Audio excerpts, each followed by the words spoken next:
Yep, I've started the recording on my computer, and let's start admit all. And here they come. Cool.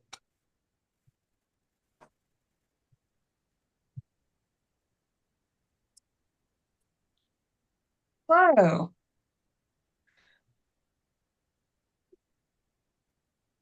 Welcome, everyone.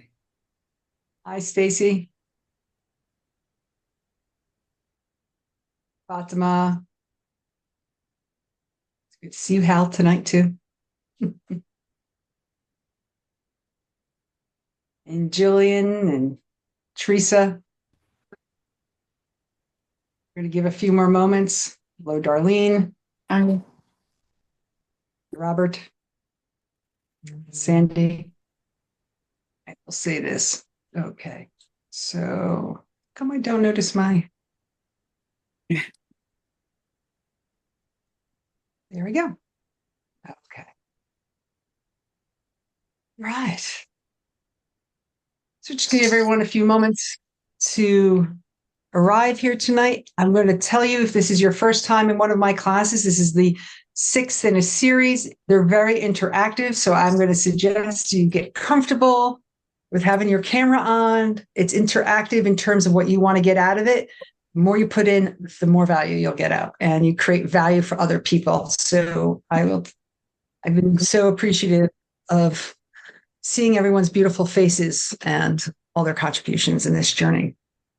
Yes. Thank you. Hello, Robert, Robin, Sandy, Jessica. As a point of etiquette, I want to remind people to please go on mute unless you're speaking, please. Yeah. So if everyone wants to put in the chat where you're from and what is it you're seeking in your relationship or from this class tonight?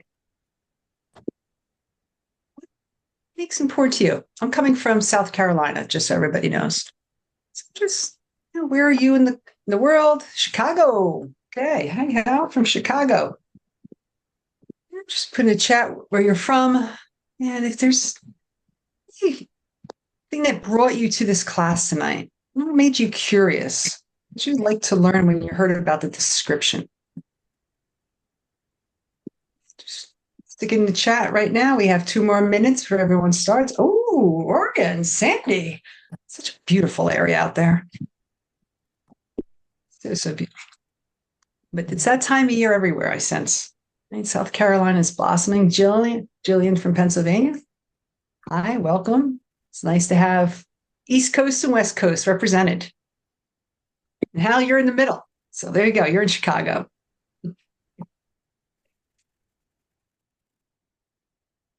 Anybody have something they were hoping to get from this class? What inspired you to even say, maybe I will. I'll sign up for an hour and a half. What's that?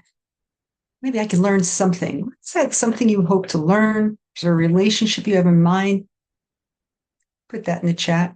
Or even just presents for yourself. Like, what brought me here today?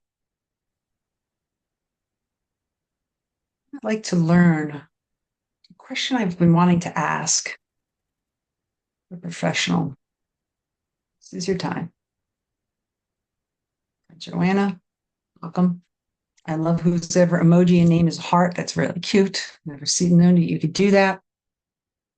Okay, we're going to give everyone 1 more minute. Again, if you want to put in the chat where you're from.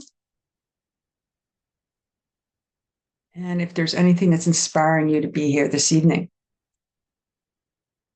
Okay. As Hal asked, if everyone stay on mute and come off cameras.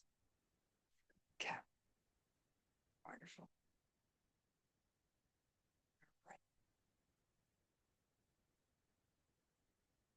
Give it 1 more minute.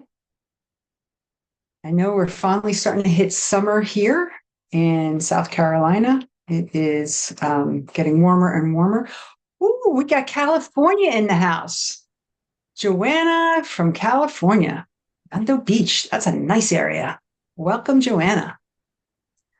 Okay. And from Washington State. Oh, it's nice to have you here, Stacy. A lot of beautiful, beautiful sights on the West Coast. Okay. So we are going to begin.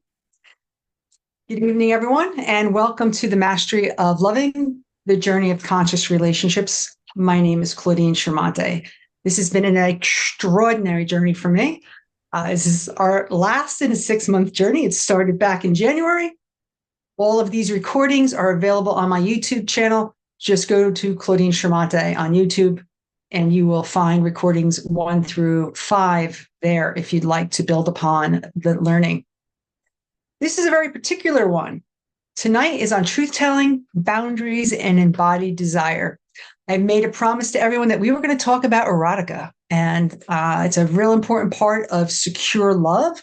Yes, there's how we've been reviewing things, but right, how we're in touch with our desires is also a part of embodied secure love. I say welcome.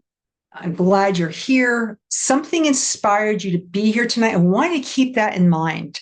What had you go, yes, I think I'm going to come. I think I'll. If you want to put that in the chat, wonderful. If you want to just let us know where you are. I see Carol's from Texas. I would just welcome you to do things like that, just to presence yourself. You chose this time, and I want to thank you. Can you say again, please, where I can access? All of the recordings from class 1 through 5 are on YouTube, on my name. Go into YouTube. I have a channel there. You'll find the classes. Let me just let you know who I am. My name is Claudine Chiarmonte. It's not an easy name. Neither one of them are. It's very Italian, even though it sounds French. I am a psychotherapist, a relationship coach, and I'm a retiree. I've been doing this for 33 years. I have loved interacting with people, being in service, and I'm a retired child welfare professional. And transformation has been something that I've been a stand for. And, if you're here in earlier classes, I was brought to this line of work. I'm the youngest of 7 kids. You see a lot when you're the youngest of 7, and that's what brought me here. So this is a very intentional course, and it's also been a passion project of mine. So we'll talk about that in a moment. For tonight, I want to just say confidentiality is very sacred. People share here from their hearts, their vulnerability. I want to agree that we're going to keep it safe. I want to use the Las Vegas slogan, right? What is said in here stays in here. So know that I will respect that. Right? We're not here to fix each other. So when you're in breakout rooms, or if we're doing an interactive exercise, I just ask you to be compassionate, judgmental, empathetic, and always go with curiosity over judgment. And like anything in life, what we put in it, we get out. If you put in energy to this and curiosity and ask, you're going to learn, but so is everybody else, including me. 33 years does not mean I know it all. I don't want to arrive at life knowing it all ever. So welcome here tonight. Recap really quickly. We started, for those who were here in the beginning, with the breath of conception, right? How did I come into this world? How did I start to learn attachment to my caregivers, right? Babies, they're dependent on their caregivers for everything. We talked about that as an initial imprint of our patterns of relating to each other. Then we went into the inner child. We met the inner child. In class 2, we started to talk about how to heal the inner child, right? We have this wondrous part of us, and we also have a hurt, or we call it sometimes the wounded child.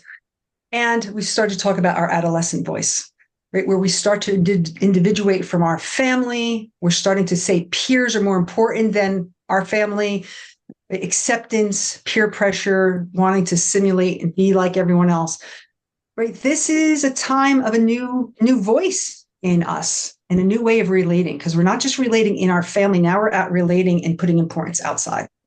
Class 3 was the first heartbreak. It changes us. We know that biologically and neurologically and chemically, we change into heartbreak. It is if you have been injured or gone to surgery. So that's serious. And we spent some time there and about how our body keeps score, so to say, as the popular book, but really, where do we recognize what's going on in our body? So we started to bring somatics into the course. Class 4 was we really looked at our relational patterns, that we all have them. They started in childhood, maybe trauma's impacted that. And the way we seek and chase, we have terms in our field of attachment styles, right? We may see someone who's on the spectrum. It's always a spectrum: securely attached, anxious, avoidant, and disorganized, which is a combination. So we start to look at our patterns of relating. Are we a chaser? Are we a withdrawer? Are we a pursuer? What does that look like? The overgiver, the undergiver. And then the last class, we really went into embodiment. What does this mean? We're talking here and in our hearts, but where is it in our body? Where do I know safety lives? Where do I know my emotions live, right? Often grief and sorrow in our hearts, anger, often in our thighs. So again, I want to just recognize this is all important patterns for our understanding of healing. The more self-awareness I have, the more I can shift my choices, my patterns, and my reactions. All along, we're also talking about regulating our nervous system regulation. It's a very popular, wouldn't have told you this 10 years ago, but we now recognize that when we are in a trauma response, fight, flight, freeze, or fawn, our system has been hijacked and we really get to relax into that. And that was important. That leads up to tonight's course, which is boundaries and particularly desire. That is the next piece we want to really talk about. So this is going to again be a course tonight, a class of embodiment, right? We're going to talk about concepts, but we really also want to do and feel our concepts, right? How do we give voice to our desires? We'll talk about that a little tonight. How do we create and practice boundaries? Right? A lot of people talk about it. My clients sometimes be like, what happens when they don't listen to our boundaries? Sometimes we put steel walls up that are like boundaries. And at the end, we really want to just celebrate what your choices have been and the growth you've chosen by even being here tonight. So this is interactive. If there's a moment you want to raise your hand, I would just ask this.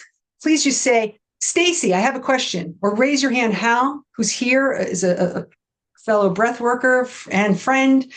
He will call on you. So anytime, if you want to slow down, get clarification, ask a question, please. I don't want to hear me talk all night either. And like I said, it will be with practices. So here we go, people. We're going to go into some practice right off the get-go. Like, oh, come on, I just want to sit here, Claudine. Right? But we don't live in stillness.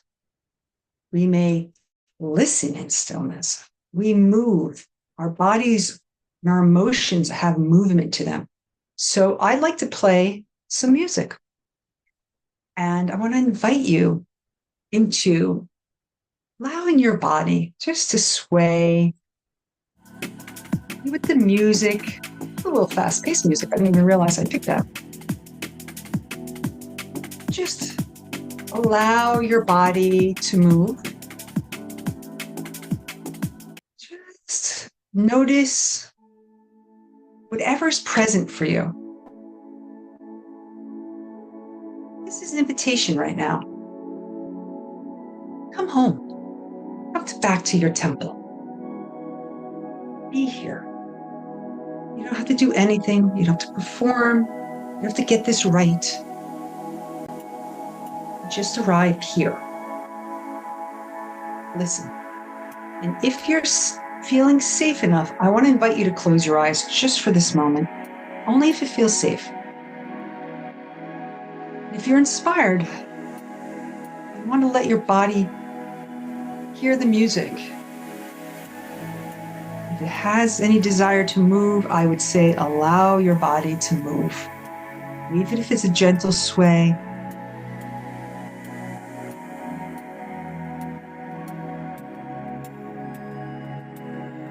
While you're in this space, ask yourself this question. What does a yes feel like? does a yes live in my body? Does it rise up? Does it expand? Does a yes open me up? If it does, let that move through you with no explanation, just a sensation. If your yeses have some kind of movement to them, you know when you've hit a yes. You can feel that.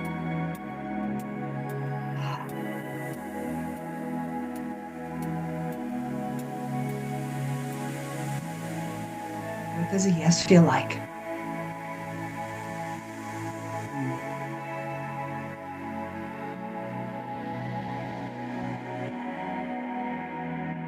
I want to shift now into a no. What does your no feel like in your body? Is it sharp? Is it still? Is it firm?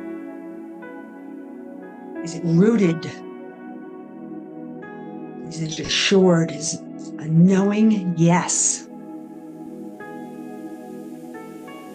Does it take up space? Does your no protect you? Does it have a shape or no shape? Be with that. Where is no for you? Where is a no for you?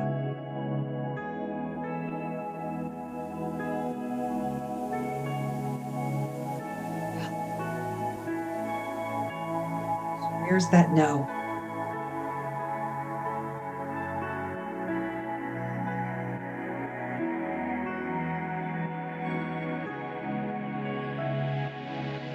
Notice if your body's changing its motion or movement with a yes or no.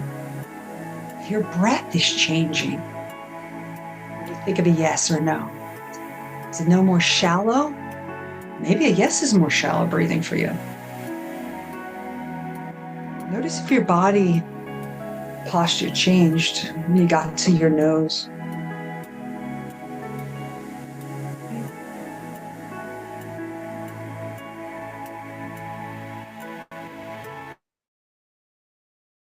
And tune into your yes.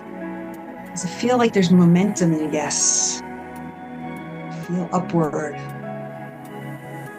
Whatever's alive for you. You can locate it in your body if it has a color, shape, sound. Maybe none. Maybe it's still and silent, shapeless. Just be in touch with that right now. Hold that.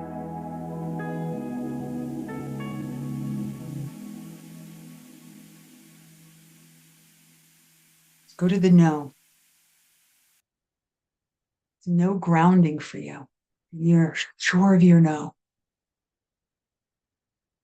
Does it feel like I'm turning away when I say no? Does it feel like a constriction in your body? No, it's like, oh. Allow it. Where do you notice tension in your body or openness?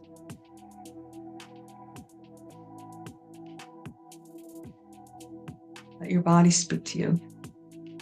Your hands and your thighs and your spine and your chest. Let it mind, your feet, legs.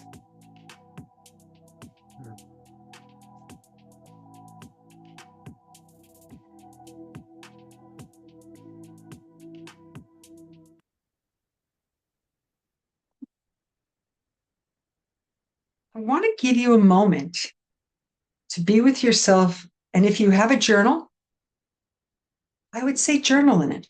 If you don't, just be with this question. What surprised you? Did you sit there and go, I don't know what she's talking about. I don't feel a yes or a no. Or do you recognize, I know my yeses. They feel soft here in my chest. A no is like a grip or a grab for me. I can feel it. Sometimes it's not that intense, though, the way I just made that look.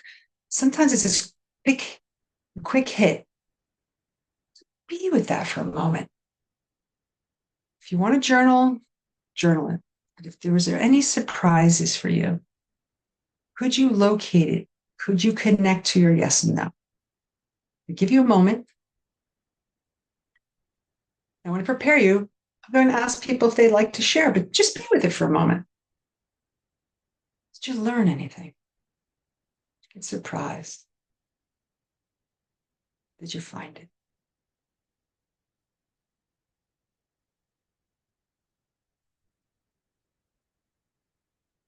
Every day, we're making decisions and choices all the time. Small ones, big ones. I see a client saying, like, I can't make choices. I'm like, really? You're wearing clothes. You made a choice. You ate today, you made a choice. But how connected are we to our choices? Am I living in default, robotic, in my pattern, in my cycle? And that's fine. That's actually efficient.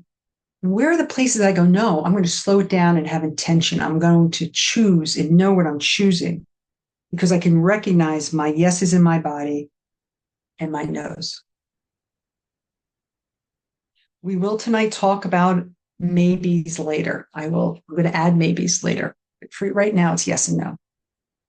Very clear, right? Yeses align. They align with our values. They align with our integrity. They bring clarity because we're clear with our yeses and nos. If we're in no's, right? No's sometimes protect our energy. They're about safety. They're about our wholeness. I'll just say this, maybes means that I need more clarity. I need more time. Not a bad thing. There's no judgment here. Anyone want to share what they noticed? Anything surprise you?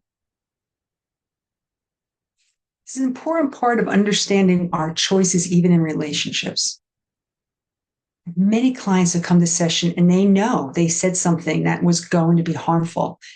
And it's not just they knew it in their words, they felt it in their body.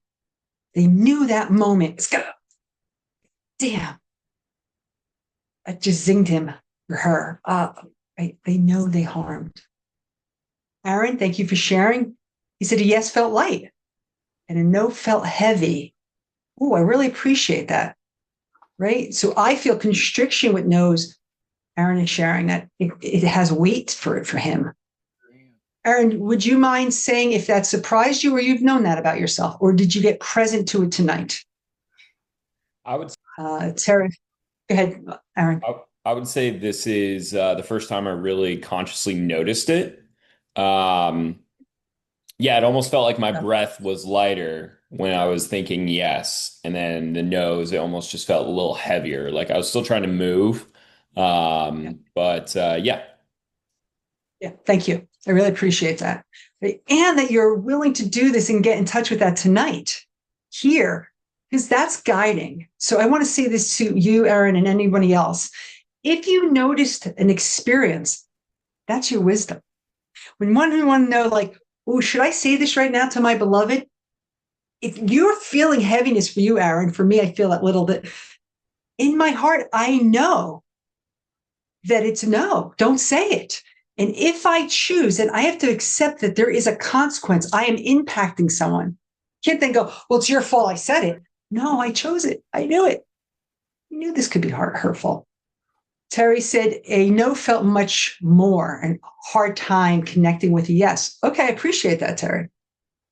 Right? So there may be some place right now that you may need some more clearing, right? Or silence. This may not work for you in a group setting. I would want to encourage you to spend some time playing with this. And what I mean by that is you could do this very easily. I'm a water drinker. I don't like alcohol only because I've never liked the taste of alcohol. If I was to put them up and go, oh, would you like a beer or a thing of water? There's an ease with me going yes to water. So you may want to play with it, Terry, in a way of allowing your body to feel some natural yeses with things that you know are natural yeses for you, but you've not sat and felt them alive in you. Okay. Right. So if you like ice cream, if you like walks at night, if you like hugs, like allow yourself and feel that like, oh yeah, I do want that. Right. So that you can get more in touch with it. That's a good practice embodiment, is getting in touch with our yes areas. Same with no's, by the way. Stacy said, it felt like due to my tendency to dissociate when when stressed, I struggle to identify feelings within my body. Okay. So I'm hearing that some of the dissociation, which is protection, as you very well know, tells me that the body is overwhelmed. So I would go into more regulating activities, if you know what they are. Like I've shared in here, we know nature is very regulating. Cold plunges and cold ice packs on our neck. Hugs. 17-second hugs. The Gottmans have something there. It is, yes, for connection, but it's also for co-regulation. Taking a walk together, right? Petting a pet. So for you, Stacy, I would regulate first and then start to see if safety, so that you don't have this experience of stress, and if it allows you to get more attuned. Okay? You have questions, feel free, Stacy, ask. Thank you. Again, I want you to just track where yeses and nos. We're gonna go back to that tonight. I was going to say, for me, this is Hal. Yeah, Hal. Thank you, Hal. One of the things that comes up for me is even when I know it's a no, I have trouble voicing the no because I'm afraid that someone's going to think bad of me or something. So I say yes when I really mean a no about things in my body, in relationships, and so forth. So. Thank you. How many of us can relate to that? By show of hands. Right? Yeah. Thank you, Chris. Right. Of course. So appreciate saying, right? Like no's, we have been socialized not to say no. We've been socialized more to say yes, right? Because let's be honest, it's a fundamental reason why it's a trauma response, fawning. We sense there could be some harm. Let's be clear, though it may not result in us being killed, psychologically, something in our systems sees it as threat or harm. So we're not going to do it. We're going to lean off it. So thank you, Hal, for sharing that, because many people have shared that same thing, that there is a sense of, I've got to say yes, or it's too hard to say no. And we've been giving socialization feedback that yeses are more liked. You get more applause. You're a good man. The connotation that yeses are good and nos are bad, when they're not always. Yeses can be bad too. Nos can be good. Yes. Thank you. Yeah, exactly. Especially at the cost of us. To say a feeling, you have to know what the question is. Completely. So let's get clearer for a moment, Chris, meaning you need to know what somebody's asking of you. Is that what you mean by I need to know what the question is? What's the context? Okay. You see what I'm saying? Agree. So it may feel different if a very distant friend asks you, or a colleague, versus someone whom I live with all the time. True. It is going to, right, the context and the intimacy may impact us. The context of the answer. Is the no positive or is the no negative? Notice our labeling. I don't know that it's ever negative unless it's harming. Right. But if I get the no, I may say it's negative. If you give me the no and I wanted the yes, I'm like, that wasn't the answer I wanted, Chris. And the person giving the answer may know that it's going to be taken as a negative. And that also speaks to the depth of the relationship. Can I meet you in the messiness of not getting it the way I want? Right. Even Stacy's writing, like, right, if I don't agree, or if I say something, I may be called a bitch. Right. All those are labels that people put on it because they didn't like how we showed up. And that's where we're going to talk about boundaries tonight, because boundaries sometimes are no's, but they're the space in which I can love you and me at the same time. If I deny me, then how authentic am I here? But I do hear you're saying is, how does a relationship repair after it gets no? That was in class 5, by the way. We did a whole half, the last half of the class was all on repair, because that can disrupt a relationship, not destroy it. Hear me. If it destroys it, then what was the quality? Because relationships should be able to endure yeses and nos, right? When we respect and honor each other. When they don't, then there is some other pattern going on in how we relate to each other. But I will work that in tonight, though. Thank you, Chris and Stacy. Okay, and we got some red lines on the screen now. Very interesting. I don't know how these happen. I want to talk about boundaries, and particularly I'm going to talk about it from a person's point of view. If anybody here knows Terry Cole right now is probably our biggest thought leader around boundaries. Her book, Boundary Boss. She wrote The High Functioning Codependent. It's a bestseller. She really speaks about boundaries in different ways. And I want to spend some time on that tonight, because just like our yes and no have impact on our bodies, so do our boundaries. Even when I introduce these in sessions sometimes, right, people, I don't know how, no one will respect them. A lot of people see them like rigid boundaries. It's a steel wall. Nothing gets in and nothing gets out. It's locked down, right? That is that like, I don't need anyone. We've talked about that lone wolf.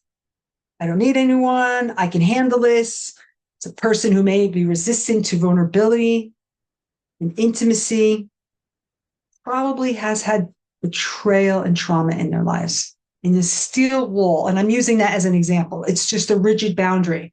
Not anything can't get in and get out, right? Sense of safety has been out in their life.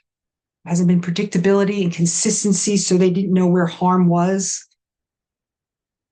So that threatens the person's sense of safety, autonomy to move through. How do people with rigid boundaries show up? Right? Sometimes they're very aloof. That word ghosting, right? They make it about you, or you just never hear from them. You right? We think you're in a relationship and you said something or you didn't, and they're gone.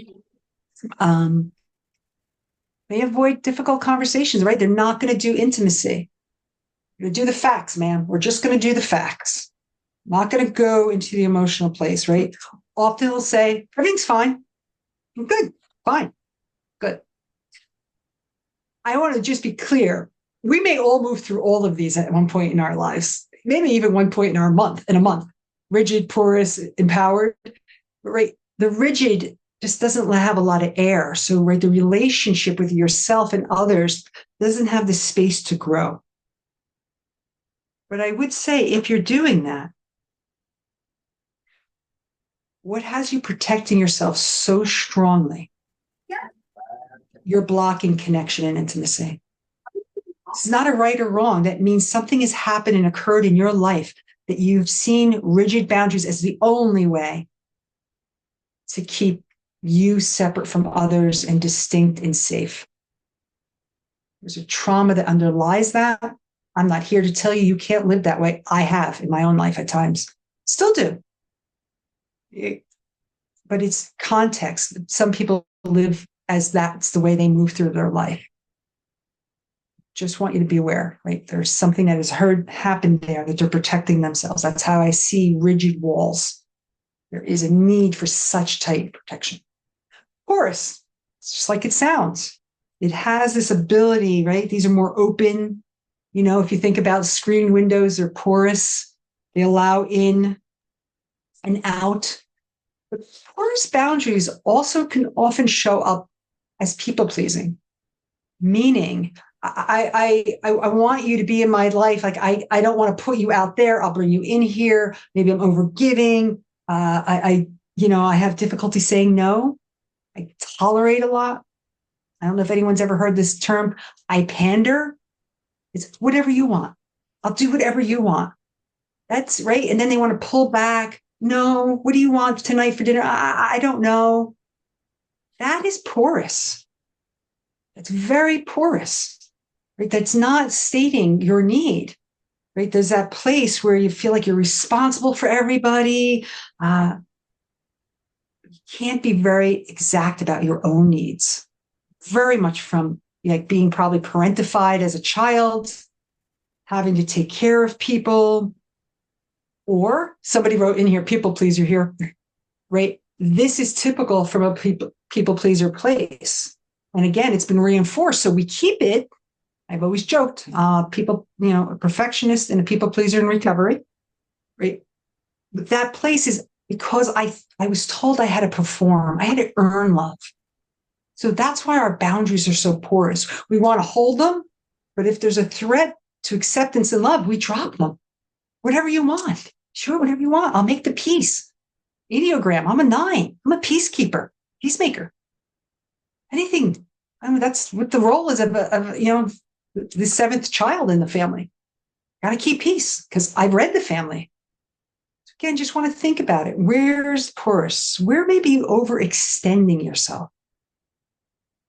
Where are you staying so you can be liked and avoid being rejected? Because that goes back to the no. I fear rejection so much that I may actually say yes because I fear a break in connection if I'm authentic. A lot of people live that way. Yeah, Darlene, I appreciate it. Yeah, we always, right? Like love was never like just given. You had to earn it. The empowered. I was thinking about this as a triangle of like Maslow's needs, right? I would say, empowered would be on the top, like self-actualization. I think that's where we're all moving towards, right? These are rooted in clarity, in compassion, particularly rooted in self-trust. That I am grounded enough in what I know is good for me and you. Remember? Boundaries, good boundaries are where I can love you and me at the same time. That's a very empowered boundary where there's a clarity of our needs, our preferences, our limits. We know our limits. We're willing to share them, right? We can tolerate discomfort. We talk about it. We're not just going to quietly suffer through this. Okay? So empowered boundaries, right? This is from our work. This is self-awareness. This is in building our autonomy. It's building our sense of identity that we're rooted in our values. This is an important place. But I'm going to tell you this. This is practiced. This is not I don't know about you, but my parents didn't get that manual, and nor did I.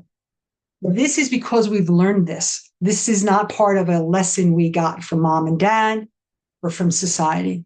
This is because we chose something different and healthier or more aware for ourselves.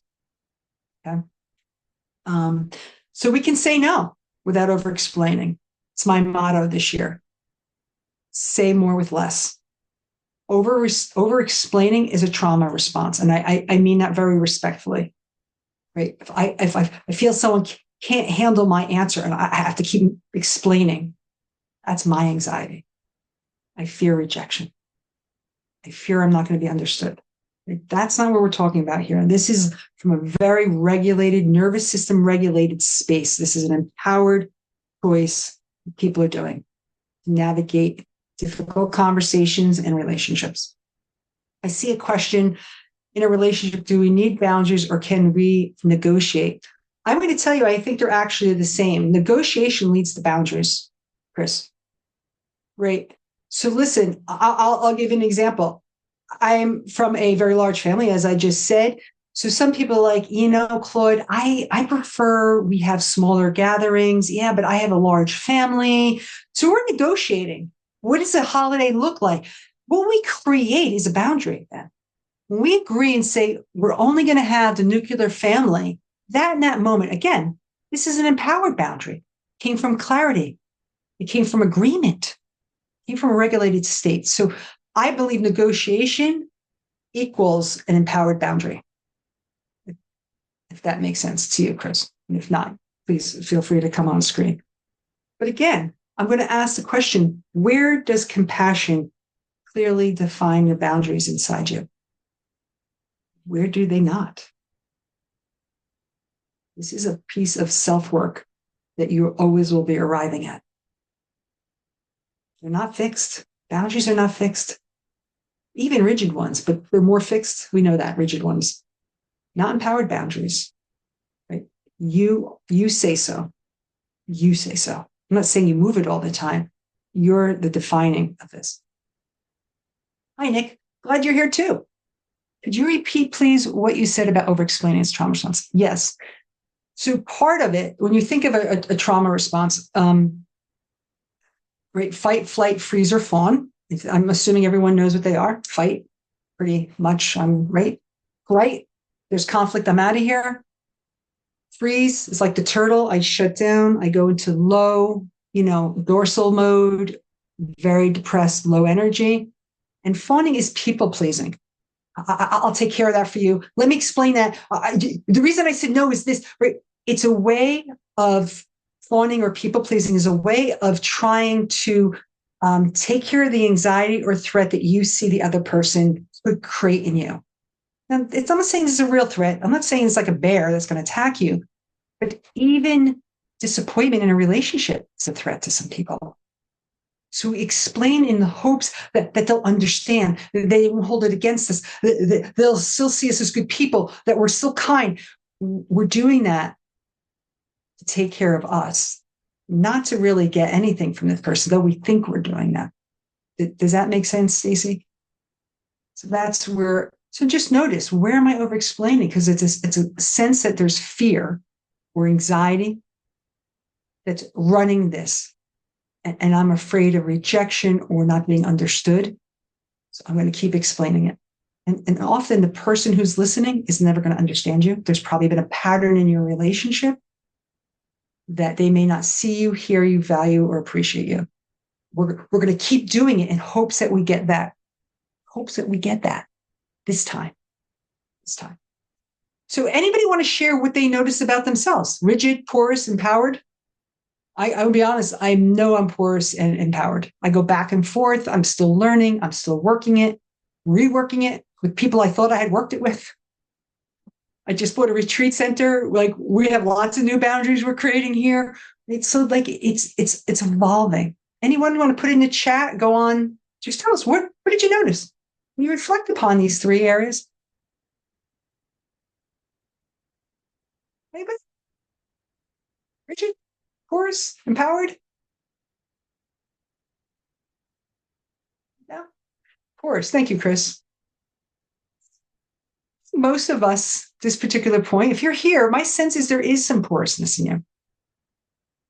A lot of people with really rigid boundaries wouldn't show up to a workshop or a master class because, right, I don't need anybody. I can figure it out for myself. Again, this is not anything but protection. Yeah, Mia, that you started off rigid. Yeah, I think most of us do, especially when we start recognizing things aren't working for us. Like stop it, slow it down. Chris, come off camera if you'd like to justify. Or you're just telling me you need to justify your boundaries? Okay, yeah. Deal breakers, I call them non-negotiables. There are some non-negotiables. Now, one could say that's rigid, but I'm going to say it this way. Non-negotiables also tend to be value-based. I'll give you an example. I am from a family of divorce. My father was very open about his affair. And when I enter relationships, I'm very clear that a non-negotiable for me is, having an extramarital affair. I also know as a clinician and as a human that we have struggled as a species with monogamy. I have family members who are polyamory. I understand the world of Tantra. I am immersed in it. So I recognize that conscious love may have, but I want to be in a relationship where it's not going to happen to me. I want to be aware that there is something happening in our relationship that's going to end in this way. I've never been surprised, and I've never had someone have an affair on me, but that's my protective rigidity. It's my non-negotiable from a childhood pain. I'm very aware of that. And I also have flexibility as I heal and get safer in a relationship.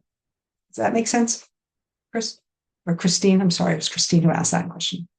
But I guarantee if we polled everyone here, anyone want to put a non-negotiable in the chat?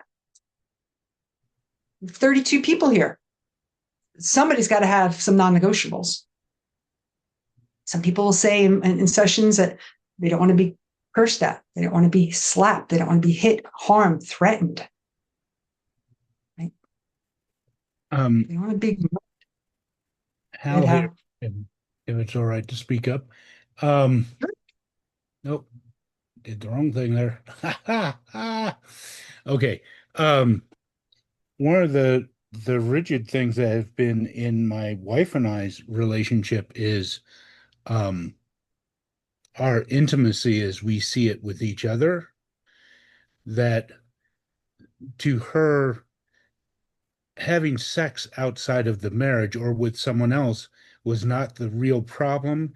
It was having a level of intimacy with someone where I was afraid to share that intimacy with her and was sharing it with someone else.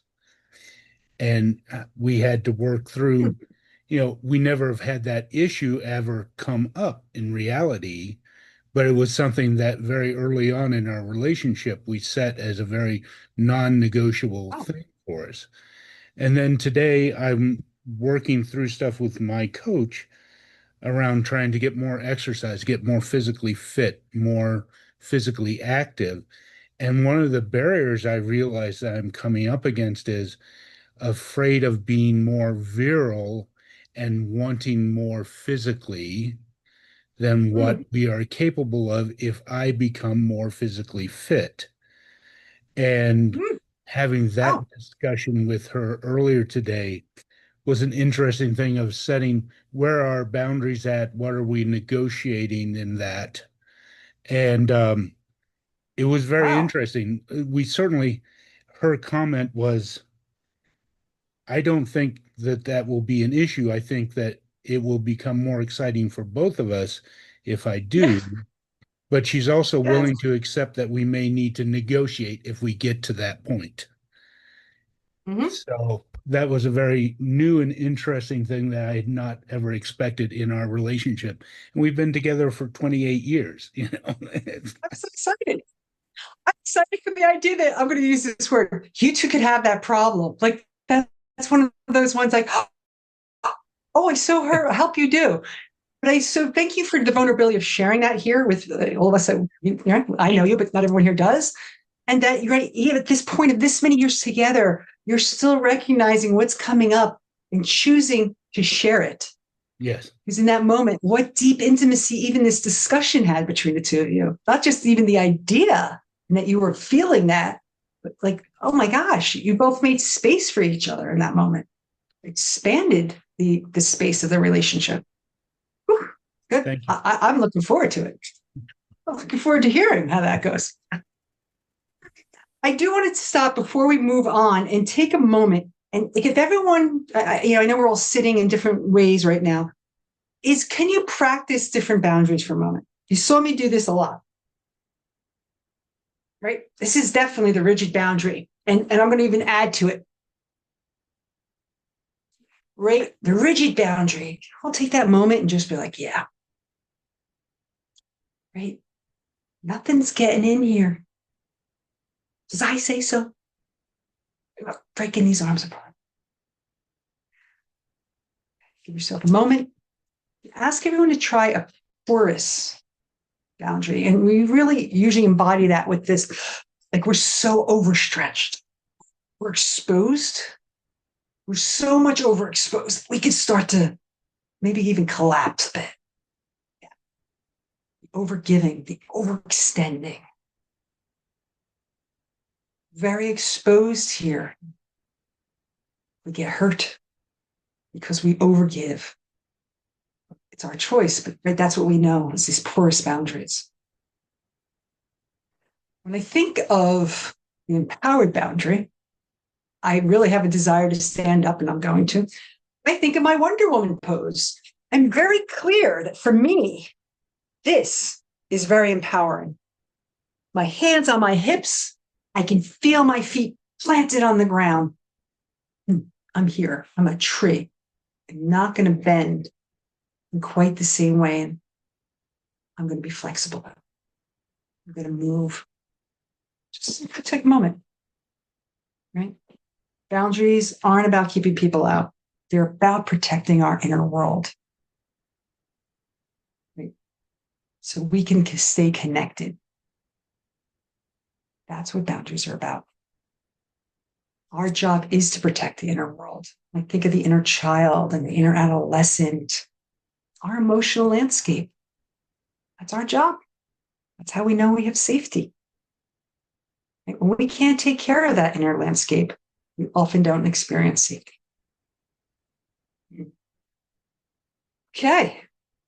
So it's just going to be interactive, people. We get to have a group activity. I want to say this before anyone thinks of dropping off, that when you have 32 people here, and we're going to put you into groups of 2, you are being a mirror and a guide for someone else's work. If you choose to drop off, I understand. I welcome you back. Please, this will be 10 minutes. If you are in a group and you notice someone has dropped off, please come back to the main room. We will reassign, or I will do this workshop with you, this particular piece. But in this, I want you to practice boundaries. And I'm going to have you practice them in 3 ways. So I'm going to read you something. The story I make up is ... This is where we start to own our assumptions. I use this line all the time.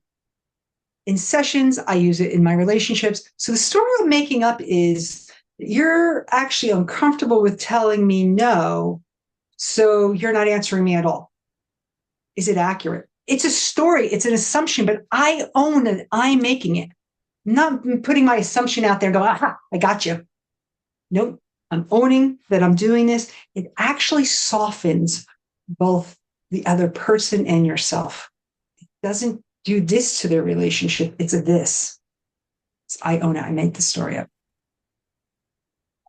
My truth is, I can give you an example of this, though. The story I make up is you're upset with me because I did something wrong. Have you ever done that to somebody and someone's like, no, I got off the phone and I'm really pissed off at the person on the help desk, right? But right, our inner landscape is picking up on a tension, a change of energy, change of breath, the body, the posture, and we're making up a story.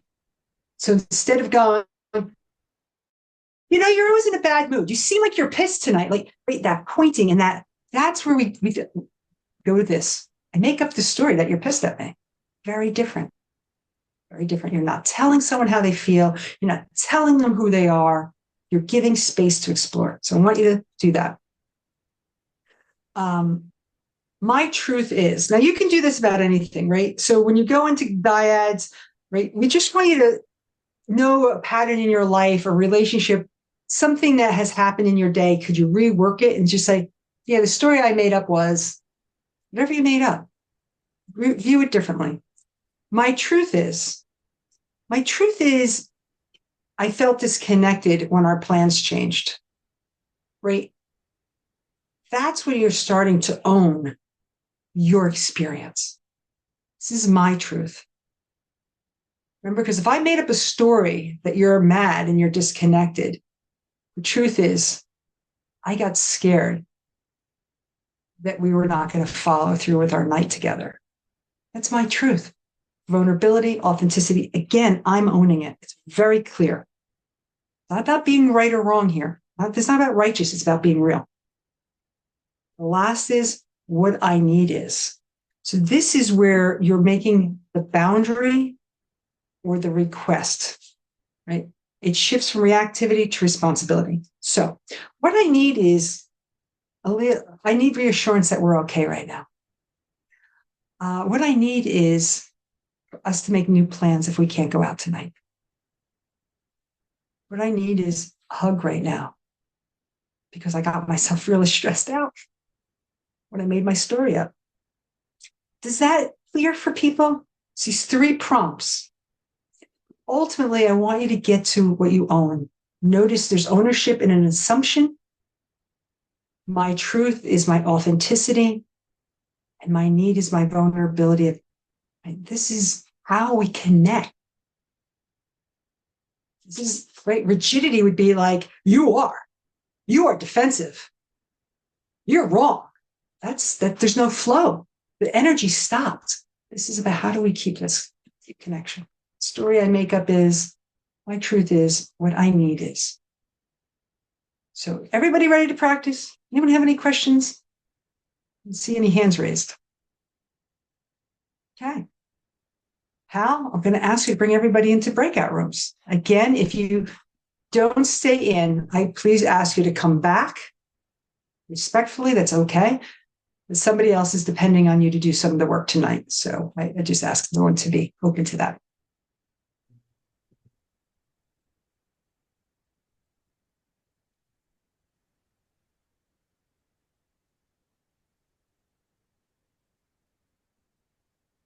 Oh, Joanna's back with us. Hey, you know what? I tried to connect with Amanda and also Tinka, and I sent messages because I didn't get an audible. So I'm really kind of confused as to what's going on. I agree because we have Tika in a room. Oh, now Tika's out. Yeah. So Tika, can you get Tika and Joanna in a room?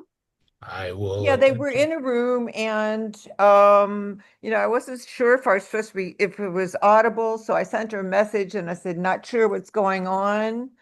Am I supposed to hear you? And I didn't get a response back. So that's why I came out of the chat room and sent you this message. Oh, that's We're good. supposed to be able to I'm talk to going each to other. try Yeah. and put you back in there into a different room with her right now, Joanne. Okay, so when I go back in, and at the bottom it says mute, whatever. What am I supposed to be clicking on so that I can actually, You get should make sure that your mic doesn't have a slash through it. So right? it's And I not did muted. that. And if you can have your camera on, and that's the only thing you can. If they're not coming through, then it's probably a technical glitch on her end. Yeah, because my little camera's up and my mic didn't have the slash, so I can't figure out. Let's try it again. We'll try it again. I'm going to try and put you in there and try again. Oh, okay, because right now my audio's up and my video's up and my little camera was okay. So I'm gonna say hasta la vista, baby. I actually sat next. All right, center. Okay, we have Christina's back. Christina is back, and I don't have an extra single space anywhere. Okay. Christina, can you hear us? Can you come off mute on camera?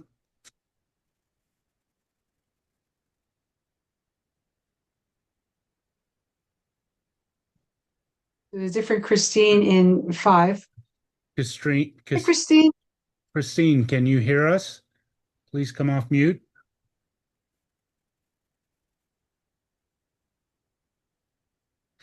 And Miss Thompson, wait a minute.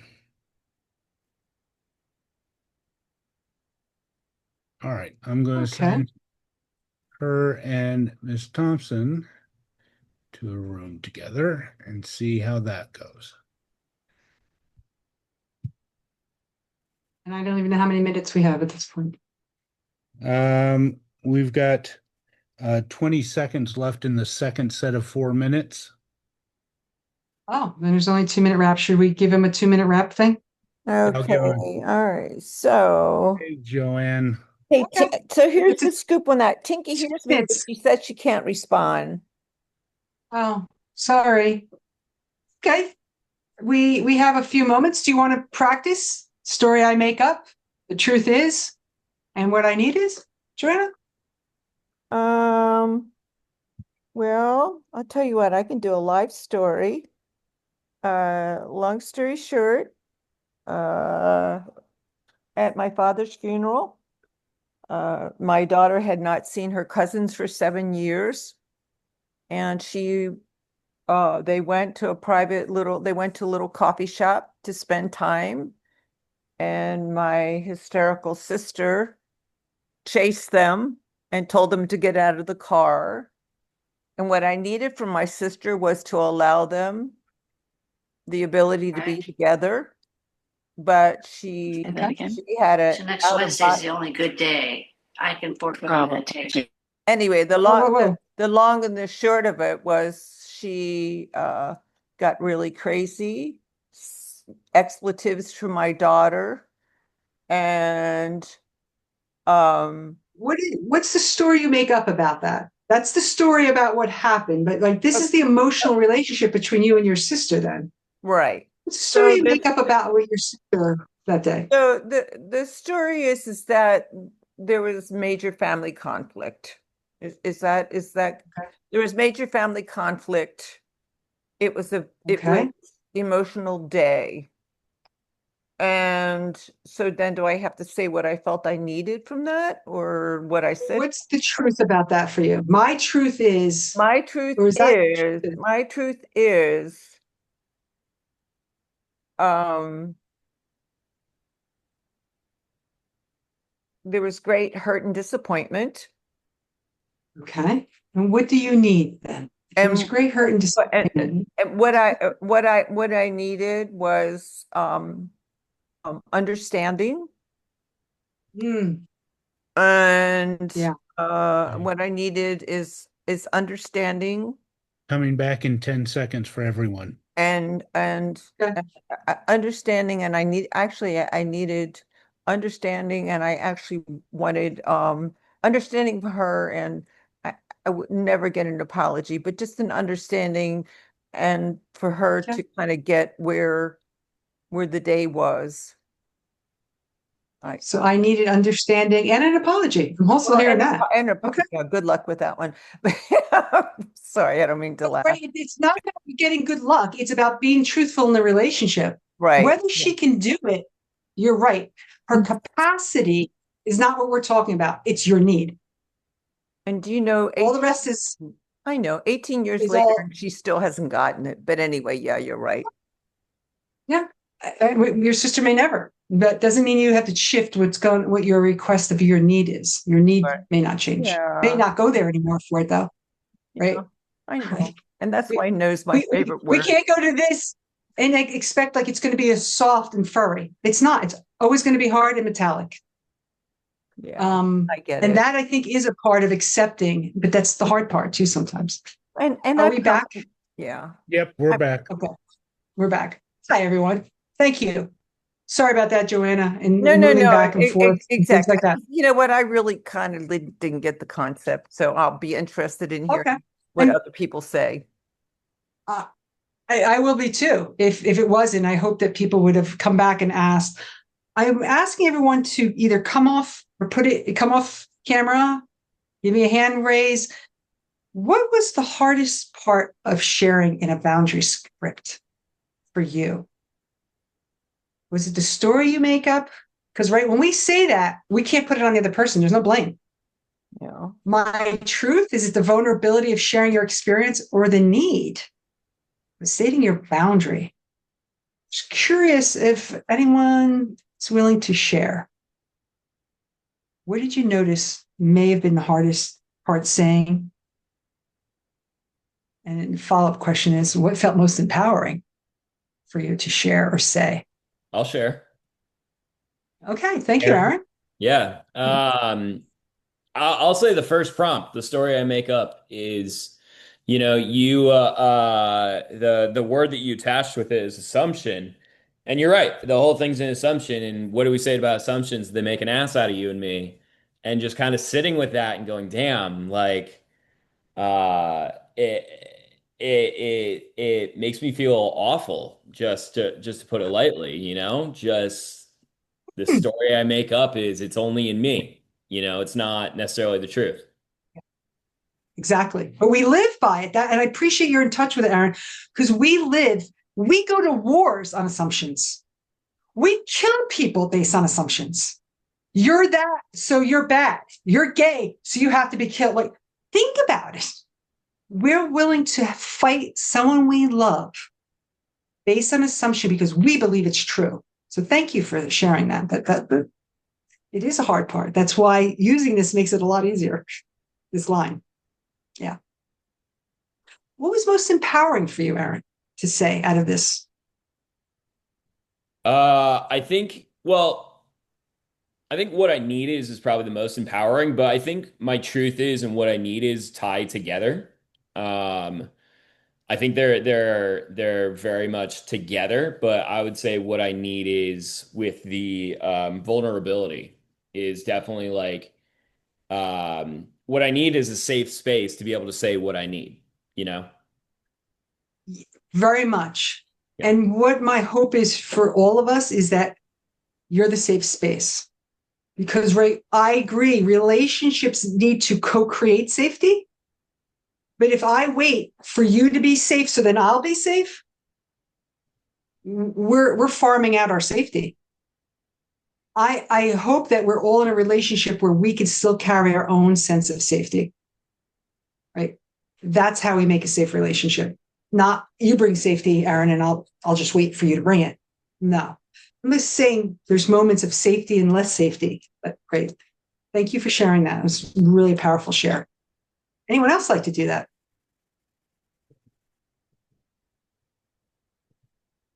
Anyone else like to share? Tell us what was maybe the most difficult part, any breakthrough, anything that was hard. Okay, Nick. That's right. I love that line. I appreciate that you did that. If it's to be, it is up to me. That's a great transformational empowerment line. So does that mean you're coming on, Nick? Where's Nick Lees? Hello. Can we unmute you? I don't see you, Nick. Where is he? Where are you, Nick? I don't see him. Here we go. Okay, there you are. Here we go. I was just trying to. There you go. Thank you, Nick. I was just trying to. So tell us. I had it set up to the headphones. No problem. Yeah, no. I kind of was a little bit distracted as you were going over from the porous and the rigid and all that stuff. That's when I was kind of coming in and I was taking care of the kids and dinner and stuff like that. But so when we got to this, I was a little bit in and out of it too. Me and my buddy, something Thomas, it was good to talk, but we didn't go over this exactly. We completely went off of, he was talking more about his life and it wasn't exactly in line with this, but it worked out. It was a good connection. As far as this goes, when you were talking about it, the little bit that I got or what was coming to my intuition about it was the story I make up, just as an example, is something I've been catching myself is I do a lot of it's kind of blaming of my significant other, even though it takes two to tango. We have a mess, yes, at home, and we have different items and different belongings. However, I still can do how long, how many days, how many weeks, how many months, how many years is it going to be before it turns into decades, before, hey, maybe it never even gets done or whatever the case is. You have to, if it's to be, it's up to me. You have to take charge. You have to lead by example. You might not be able to do their stuff, but you can at least do your little thing. And you don't wait. You can't wait. You have to just start dancing and hope that the right one, just know that the right one will dance with you. And if not, at least you stayed authentic and you just stayed true to yourself. And cause you don't know if tomorrow's promised to anybody. So I know that was a lot, but I don't know. No, that's okay, Nick. So yeah. This is what I will say about something you said. What you bring to mind is a very particular distinction called be, do, have. We live in a world of have, do, be. If I have the money, then I can do cool things and then I'll be happy. It keeps us chasing. It keeps the rich people very rich. It keeps social media and marketing in business. I think an empowered life is be, do, have. Right? If I want to be happy because you will attract and make actions and decisions that will guide your happiness. And then, right, you will have all that you want. Yeah. And we don't. We tend to come from the other way. So I appreciate some of that ownership, right? If you want it to happen in your relationship, well, right, we could be righteous and rigid about it. It's well, be open. Yeah. We're always looking to our partner. Well, you state your needs. Yeah. You share first. Yeah. Yeah. If you want vulnerability, share first. Yeah. And I thought one of my needs, which is really just a want, it was just a stubborn, lazy want, which maybe that's me talking not necessarily the nicest, but I just wanted my significant other. I wanted it to go a special way. So whether it's your best friend or your child, your mother, your friend, whoever, I wanted it to be a certain way. And you can't make someone do or be a certain way. You have to just accept and love them for who they are, and know that the right ones will join on if they will, if it's, like I said. So it's just about staying true to yourself in my case, and not otherwise you have that ugly resentment and just this energy that's just like, man, what am I even doing wasting this energy like this when it could be going towards empowering or good things for yourself or the world. So, I just gotta stay. But what you were saying is one thing, it's a belief, but the hardest part is the start. Just breaking that cycle of getting out of your normal little lazy habits or whatever they are. Sometimes it's hard and daunting when you're so overwhelmed of so many bad things, little and big, to get rid of, and then so many good things that you would love to implement. So it's tricky, but you just got to stick with it and just know that your future self and people will thank you. So, things seem worse than what they are. Thank you for listening. Thank you. You're welcome.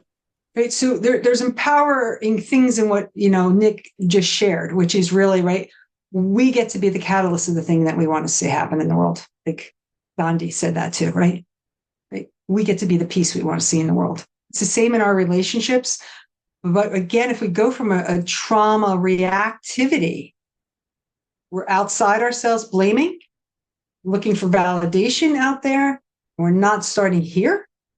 And it's vulnerable when we say, I take ownership of a story I made up, as much as say, this is what I need. Chris wrote, it was empowering what was empowering was we both mentioned that we made clear decisions about how to manage the end of the relationship. That is empowering, vulnerable, heartfelt, and bittersweet. Been there, Chris. It is tough, but it's a conscious uncoupling. Right? Lots of boundaries.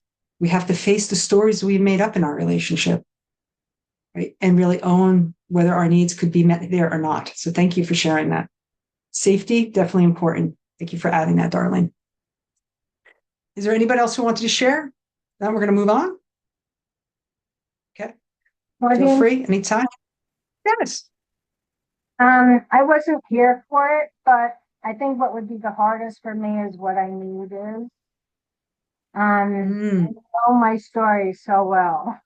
It's like I've been doing it for 70 years. It's like it's hard to escape it.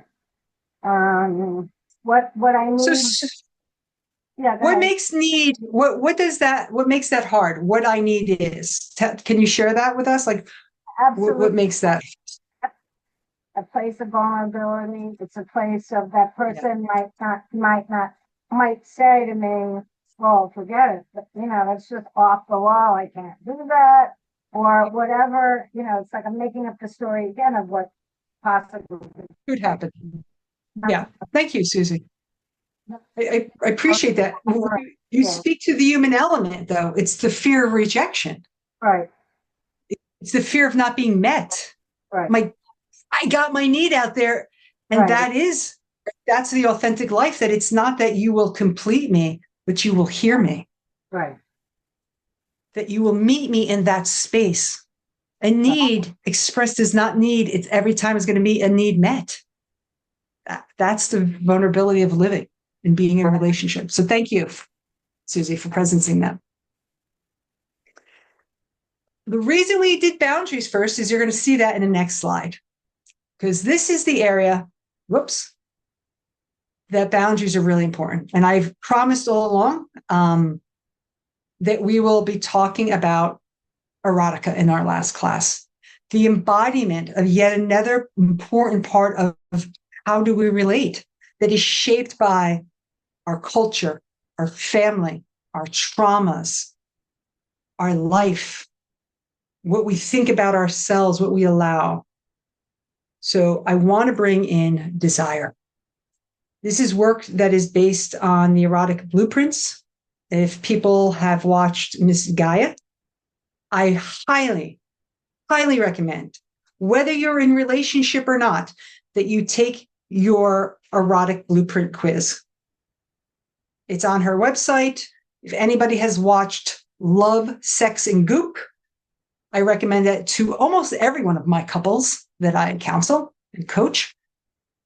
And we're going to talk a little bit about that tonight. How come? How come desire? It's as important as the word need, but it is fed by different energies. And I come from a belief system, though late in life, that erotic energy is one of our life force energies. Hear me, I'm not saying have sex everywhere, though, if that's what you like, feel free. But to deny that we are derived and need connection, pleasure, and sex, it is a part of, I'm not saying we can't live without those things and celibacy and things, but they are a part of it. There's a conscious choice being made around this. So I do want to speak into that. And I recognize that we have some messages coming in. Yes, definitely take the Erotic Blueprint quiz. So I want to talk about what these erotic blueprints are. It's a very quick overview. Let's be honest that like desire as an emotion, as an energy, it's aliveness. It is connection. This isn't about sex. This is about our senses. What's livening up our body? What are we saying yes to? What are we saying yes to? That's where I want you to get in touch with. We did yes work in the beginning of this class. Where is that yes alive in you? Because it's also alive in you as an erotic being, as a person of desire. So I'm going to go over some of these, and I don't have them all memorized. I know mine very well, but I'm not as versed in all of them. So you'll see me every once in a while need to actually look down and read this. The energetic. It's great in Love, Sex, and Goop. They do a really wonderful job of a husband and wife really moving through energetic work and arousal, because the energetic work is really turned on by anticipation, subtlety, space, and emotional connection. It's the energy that pulsates that you can feel when you rub your hands together, and you can feel that heat. You feel that. So when we think about that erotic energy of energetics, for that, there's charge between people. It's electric. For people who are truly energetic, it's electric impulse. It's intuitively driven. And it thrives in longing. Ah, it's a rawness about it. And it doesn't ever have to include touch. And people like, do people orgasm through energetics and no touch? Oh, yeah, they do.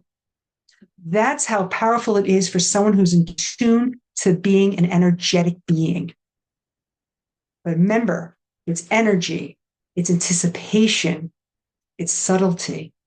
This is not a sexual energy that's wham, bam, thank you, ma'am. Doesn't mean that individuals can't do that. But the true bliss is in allowing to feel the connection, the subtle connections. Yeah. Sensual. The sensual is really about the senses. Every sense is a source of arousal, right? Sight, smell, touch, taste. This is where the skin is one big organism of receptivity, right? We need to know our boundaries around this. So the energetics have their ways of knowing, right? Some energetics, you can only get this far away from their body. It's too intense. So they really have to be in touch with their yes and no's, their boundaries. But sensuals also, right? Because they do like, maybe hot wax, but somebody may not. Somebody may like ice cubes. Somebody may like cold metal or silk, or to have different scents and smells in the room during arousal time. So, right, this is where desire for them is really slow and unfolding. It isn't a rush. It is the enjoyment of. It's a full body experience. Remember, the whole body is receptive. The sexual. The sexual is turned on by direct sexual energy. right? This is nudity, orgasm, certainty, penetration. They're very clear. Sex is fun, it's goal-oriented, enjoyable. Right? But they're not going to need, doesn't mean they don't respond to, but their default is they don't need all this foreplay. They are present to the rawness of their sexual energy and desire in that moment. If anyone has questions during this, please feel free. I would also say for the desire is, like I said, very direct. It's about arousal, pleasure, and release for the sexual erotic blueprint. The kink. I remember when I was studying these at first, someone said something about, do you recognize that everything outside of missionary position is considered kink or BDSM? And when you hear it that way, you're like, I've had lots of judgments on BDSM. I've shared, I have family members who are polyamory, and I saw their toys and I was like, oh my God, what the hell is that? Then when you realize anything outside of missionary is kink, then I'm like, bring on the kink. Bring on the kink. And the kink gets a bad rap, right? I think BDSM has, right? We think of it as harm and pain. And I'm not going to say there's not there. There's consent. There's informed. There's boundaries. But to the kink, they're turned on by the taboo. They love the power dynamics, role play, lots of props, restraints. Right? So that's where they get turned on. So desire for them is on the edge. It's on that excitement. Ooh, what's the power dynamic here? Control and surrender. BDSM, control and submission.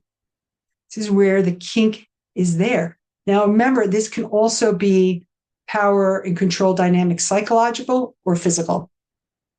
Okay. And the shapeshifter is turned on by a little of everything. That is somebody who can move, right? They like variety. They like novelty. They can move through it. They can allow themselves at different times to be in touch with desire in all different ways for themselves. So I think most of us have that, but right, desire is much more versatile for them. Life is a playground because it's like more is more. More is fun. So I want to invite you into going and taking this and recognizing that there's different desires that are alive in you. Maybe you've never even thought about this before. This is a course on relationship. If I'm going to be in relationship with you, I need to know me. Because when I share my needs and my wants, we don't want our partners like, where is it? Over here? No, we want them to be clear and informed. Yes, we want to explore together. But when we don't state our needs, when we remain silent, we don't allow the connection, don't allow the growth. Like Hal's share earlier. Like that share is the intimacy. Into me you see. He allowed his wife to look in. She looked in. They came together. And both came to that conclusion. Let's go for it. Let's see what happens. Get more fit. Let's have that problem out. That's a tender moment that turns into a joining moment. And that's what desire is about. Can I meet my own needs of desire? Can I share them with you? You're going to see me? Are you going to allow this? Am I feeling safe enough? Do I know my yeses and nos? We will talk about that in a little while again. We need to know our yeses and nos in our desires. So I'm going to ask another question, though I know we have a lot of messages over here. Is anyone willing to write in the chat or share on screen? Whoa, is there any of these blueprints you're like, oh, I'm more curious about that? Or that one, I never even knew about that. Anything that's coming up for you. Right? And you see the difference of how desire shows up in our bodies differently. It's not bad and wrong. It's the beauty. Yeah. Nick's like, I want to know them all. I will encourage everyone to go watch. Thank you, Terry, for putting that up there. Terry just put it in the chat, missgaia.com. The other thing that I will tell you is watch Love, Sex, and Goop, because you're navigating many things. You're navigating desire, but they also navigated relationship in that series. It's about a 5-part series. Gwyneth Paltrow's company, Goop, did it. They did it with intimacy coaches, relationship coaches, and psychologists. It's very well done, right? Because this is a place where our patterns show up, our traumas show up in our ability to be in touch with our desires, to communicate our desires. So, right. I'm sorry, Love, Sex, and Goop is on Netflix. I apologize about that, Darlene. And if you go further up in the Darlene, in the chat thread, you will see missgaia.com is where you'll find the Erotic Blueprint quiz. So that's on Netflix. Okay, go a little deeper. So, right, we've talked about need meeting, sharing in this 6-month course in all different areas. This is as important. If you need safety, you need some eye contact, you need a hug. This is important here. There's no difference. This is another part of being in a relationship. Can I name my turn-ons? I could tell you, I've shared this in this course. I'm a woman of significant weight loss. I denied my body to feel them. I denied myself to admit them for over 35 years, easily over 35. I often think of wanting to go back to some of my early partners and just apologize. They weren't allowed to touch here. They weren't allowed to touch my hair. They were allowed to touch my hiney. There were so much shame. I had so much shame that I couldn't name my turn-ons. So I want to take a moment. I want you to think of some of your turn-ons. I'm not going to ask you.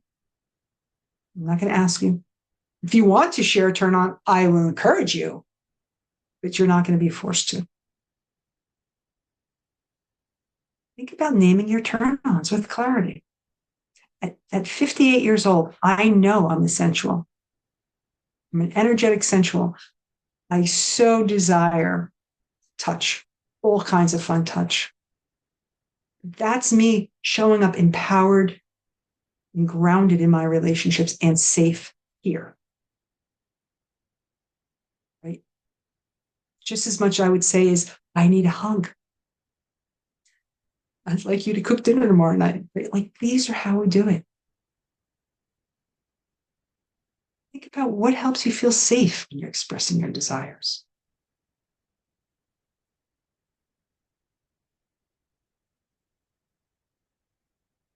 This is a real important part.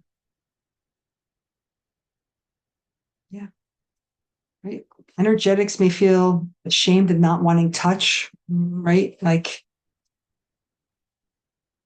being labeled too sensitive, too woo-woo. If you watch Love, Sex, and Goop, you'd be surprised with the guy who was the most energetic, and he didn't see that coming. He did not embrace woo-wooism until he had to experience it, right? So, right. Yeah. And it does shift, Hal. Thank you. It does shift, just like our love languages.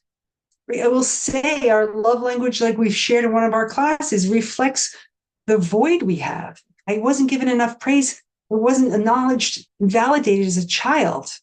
I didn't need words of affirmation. There was no one there for me. If I didn't know I could depend on someone as an adult, I'm going to say, right, quality time. There's also our body moves and we grow. But think about it. What stops us from sharing? There's a lot for kink. There's a lot of shame around the taboos, being rejected, misunderstood. How can I tell someone I'm dating that this is some of my interests? Right? Sensuals, I'll tell you, have been often called moody and too emotional. You're so sensitive. Yeah, I am. I got a whole darn body that's sensitive. right? We want to talk about what brings safety, what feels safe in expressing our desires. Yeah. I'm asking you to get here because there's going to be an exercise. It's going to be for you where we are going to get in touch with this a little bit more. Right? So just want to lay the groundwork. What helps you feel safe? For me, it's connection. I will need, yes, physical contact, but I actually need emotional contact as essential. So I may want to start with eye gazing before making love or having sex. I may want to do a heart salutation. My hand is on their heart, theirs is on mine, mine's over theirs. I want to arrive here. I want to be thinking about, oh, I've got to make dinner later, got to get the kids. Did I deposit that check? No, I want to be here. So what helps create safety? None of us don't think about that. Are we always in the mood? Sometimes it's fun and wild. And there's other times when we want to connect in the intimacy. We're going to get to create safety. If anyone knows what they need to feel safe in expressing desires, please feel free. Share that. I can tell you communication does help. Sharing, sending notes. I will say to my clients, foreplay starts at the end of your last orgasm, not 10 minutes before. That often doesn't have our bodies feel safe. Sometimes we just expect our body to go with it. And I'm going to tell you, yes, we all get wrapped up in the energy. But that's not what we're talking about. We're really like this has been about breaking patterns and deepening intimacy this whole course. So if we have a way, that's just the way I did it, then that's your pattern you're bringing into your relationship. Are you open to trying a new way of connection to change, widen, expand so you can be an easy yes? Because a no tells us you still need protection, and that's okay. That's my invitation to you. So I want to practice. Wouldn't it start with affirmation and appreciation long before, like during the regular daytime? Like I said, foreplay starts at the last orgasm. Yes, this is all foreplay. I completely. Right? How we're talking, how we're moving together. Maybe that's your foreplay formula, maybe a little affirmation and connection. Then that's for you. But I would also want to elicit, what does my partner need? How do we create that juicy bubble? How are we nurturing? So your buttons are being pushed and their buttons are being pushed. Especially most times we attract someone who may be different erotic blueprint, just like attachment styles are different, right? So there may be a formula we both need, right? So some people please talk a lot. I want to know what you want. I want to know what body part you want to touch. And other people I want silence. Well, then how do we create that middle ground, right? So silence may be, I won't speak, but I'll look into your eyes.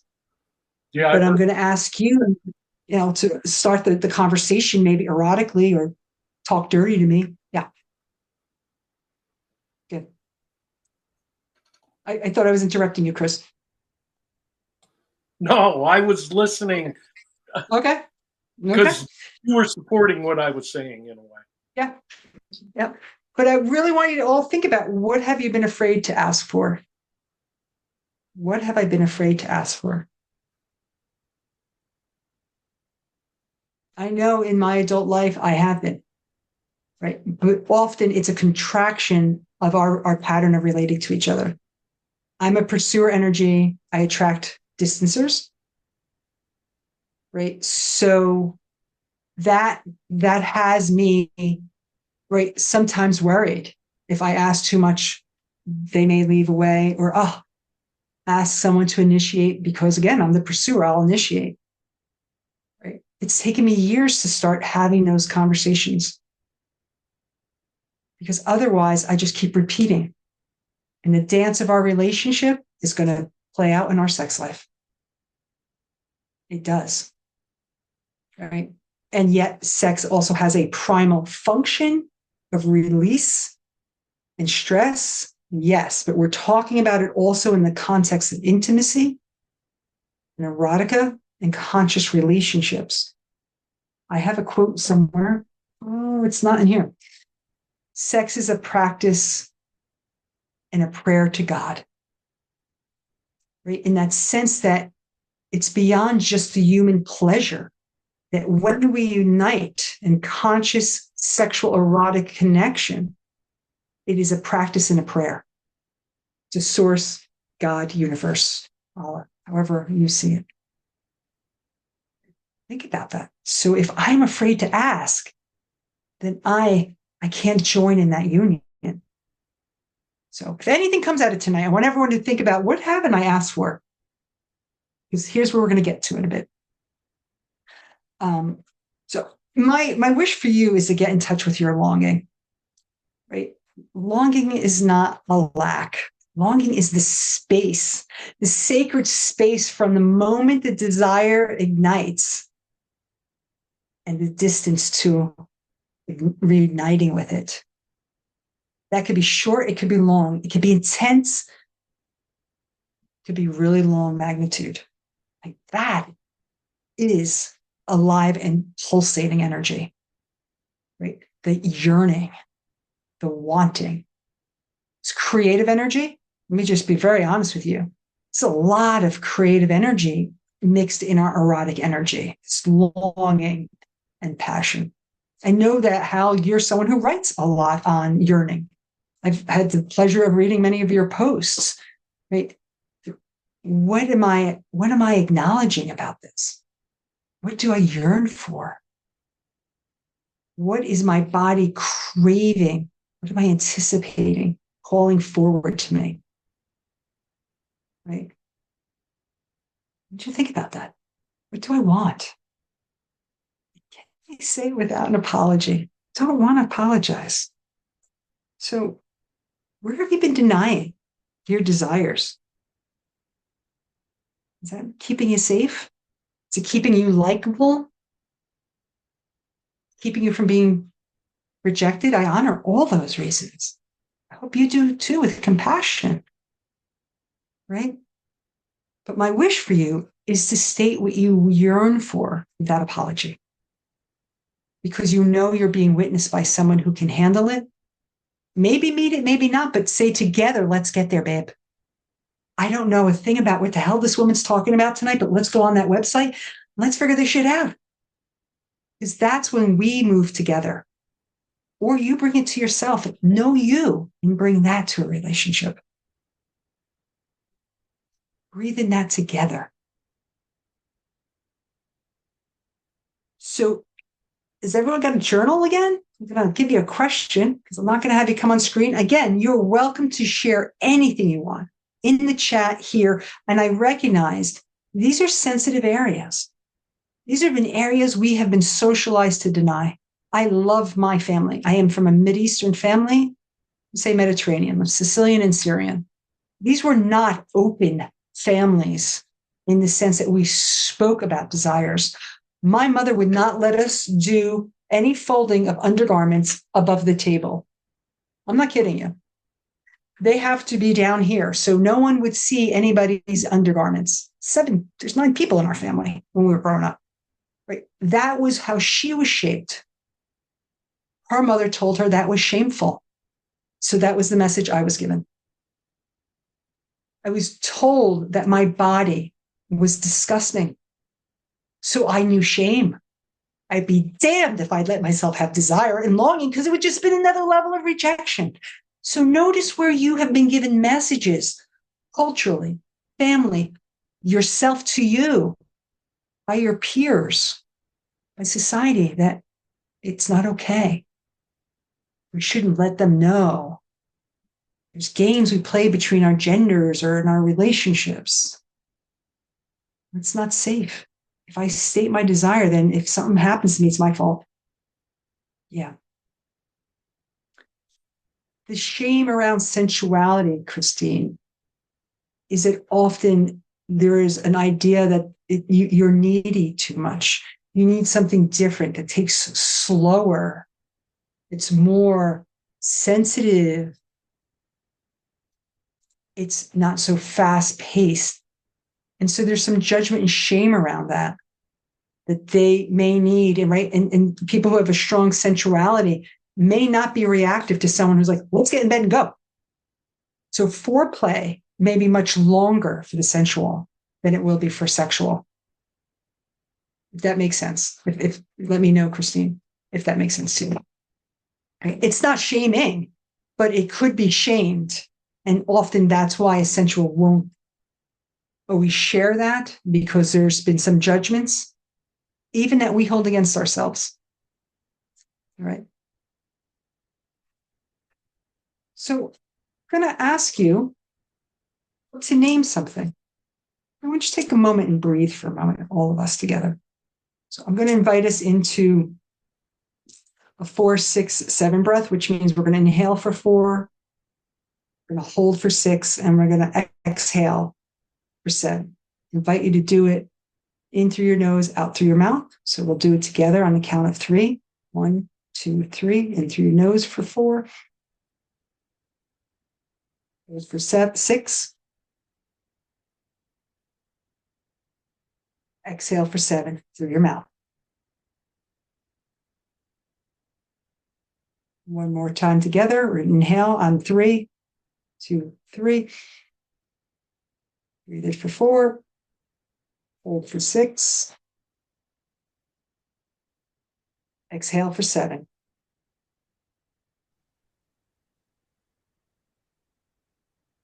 I would invite you to name something you desire, something you want.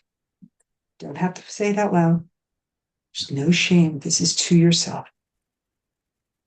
That's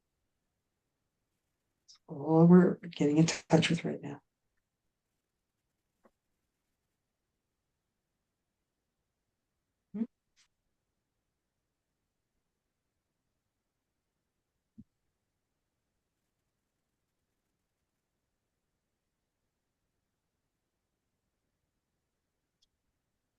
I would say, if you've arrived at that,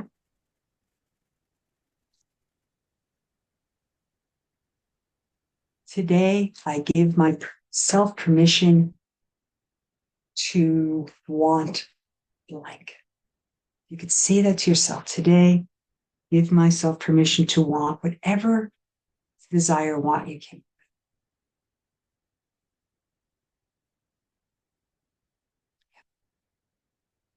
Give yourself permission who wanted to feel it.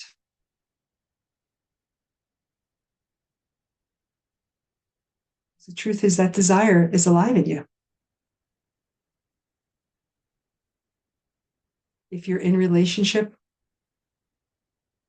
with a lover, I would encourage you, or partnership, I would encourage you to tell them when you're ready. If you're not in a relationship, I would journal about it. I would give that to yourself. And I give that to myself. If you can, I would encourage you to.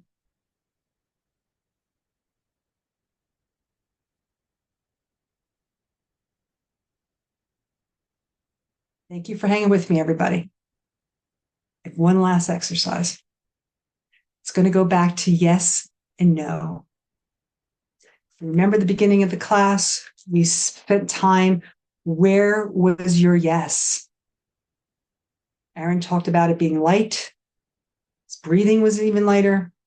No was heavier. So a few people had shared about that. Think about where it is in your body. Yes and no. I want to add maybe. Maybe means I need more clarity. I need more time with this. Nothing wrong with it. So the responses are going to be yes, no, or maybe. This is for yourself. I'm going to go down a list. Be clear. If you'd like, I'd love it if everyone just shouted out what their answer would be. Yes, no, maybe.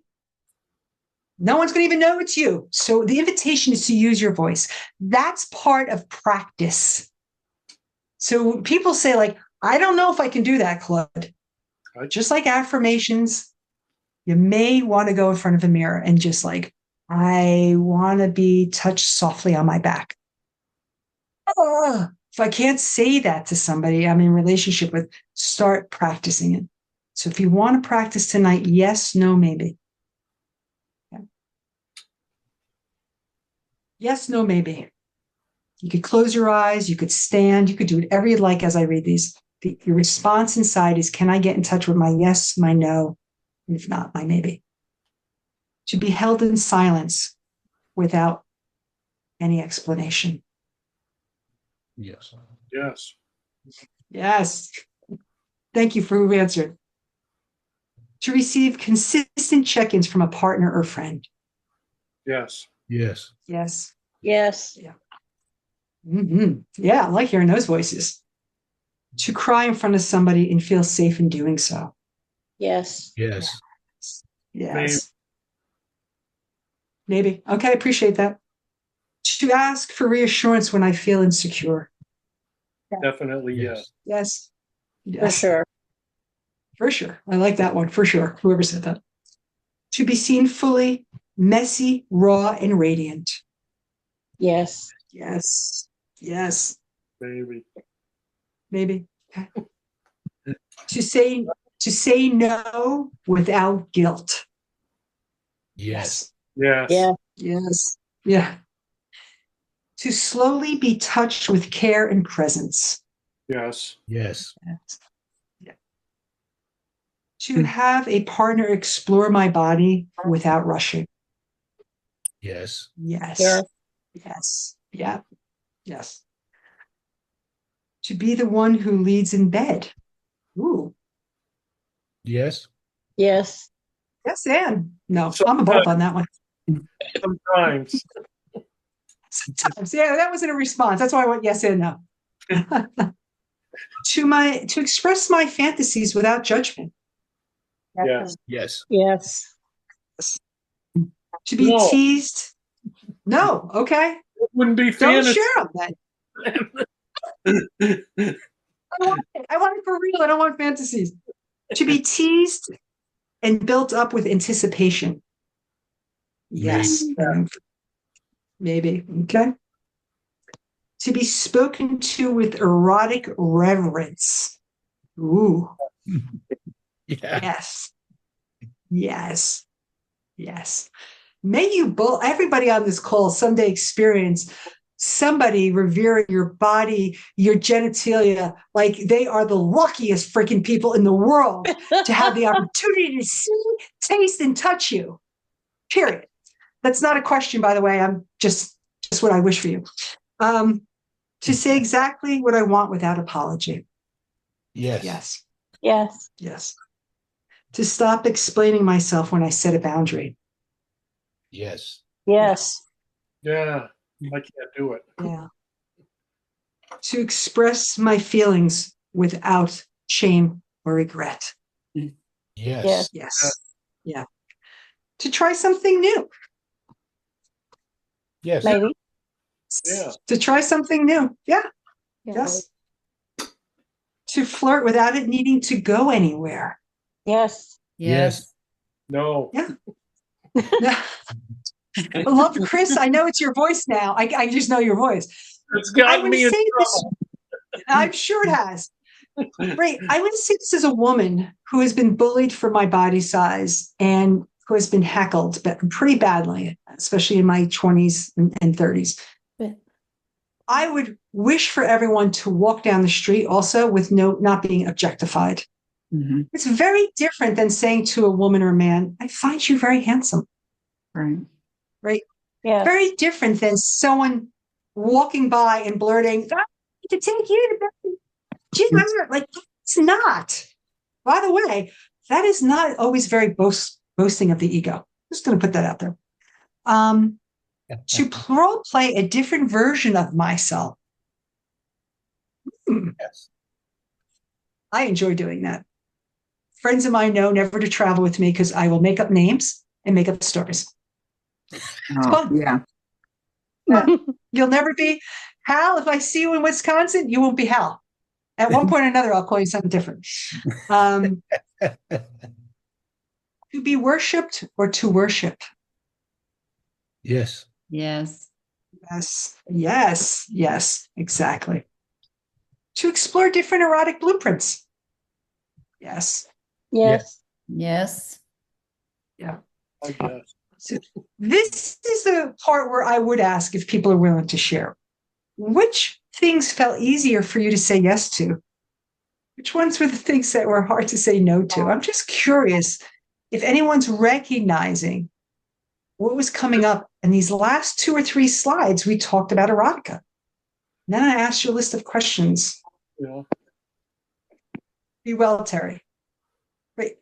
Is there an area that felt harder, easier? I'm just curious if anyone wants to share.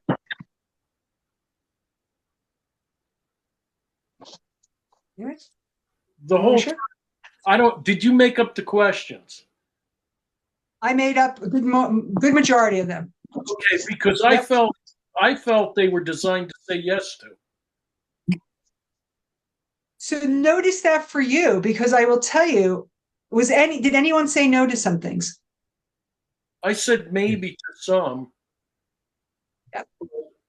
Most of them were designed to say yes. Right. I agree. And that could be, okay, fine.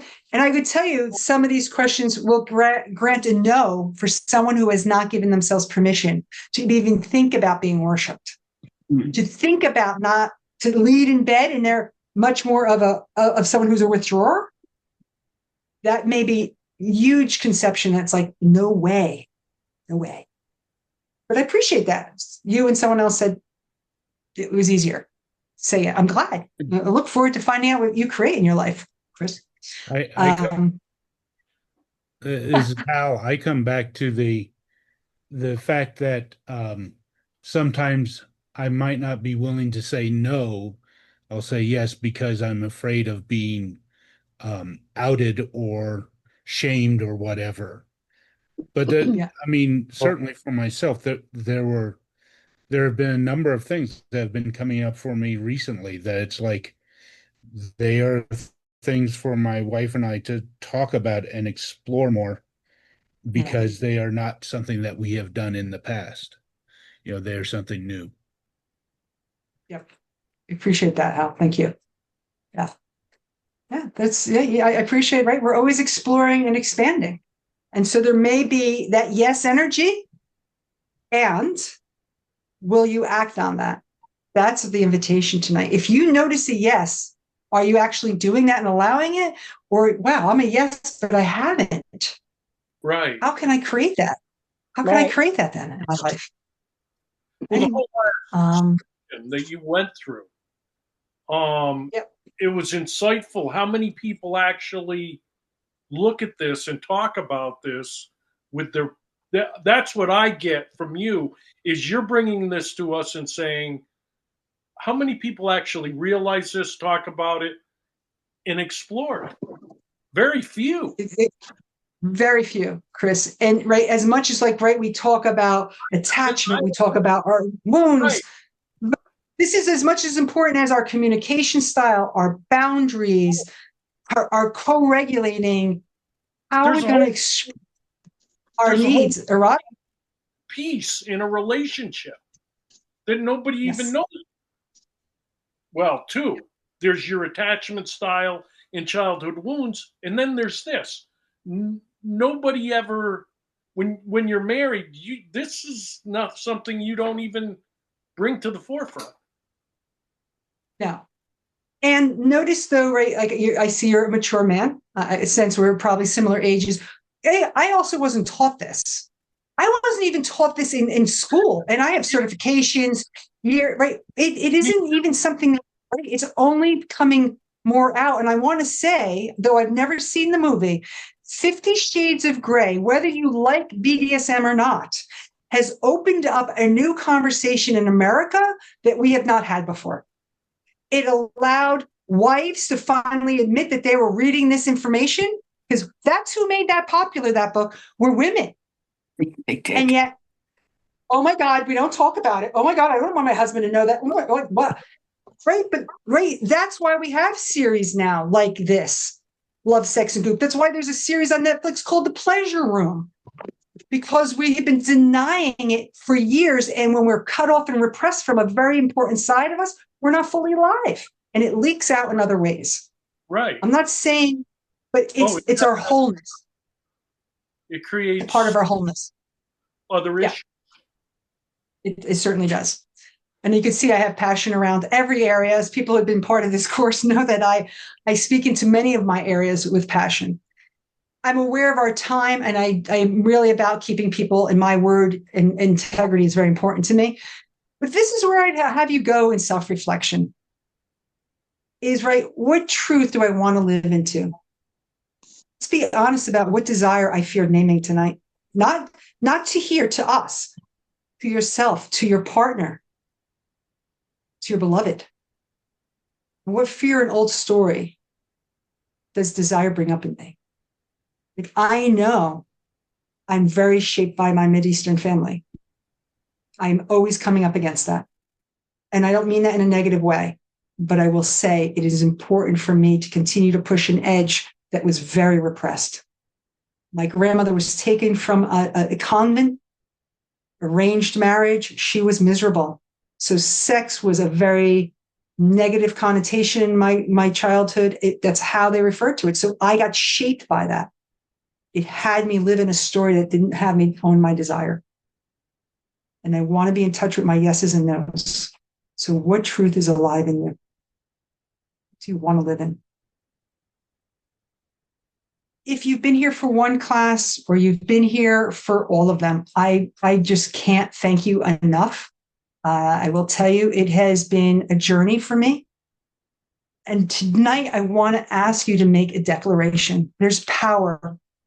As an American, we live under the Declaration of Independence. It is an important document. It is a statement of our sovereignty. Yes, from England, but to who we stood for and who we stand for as Americans. I ask you to make the same for yourself. In love, I now choose what? What are you owning that you are worthy of?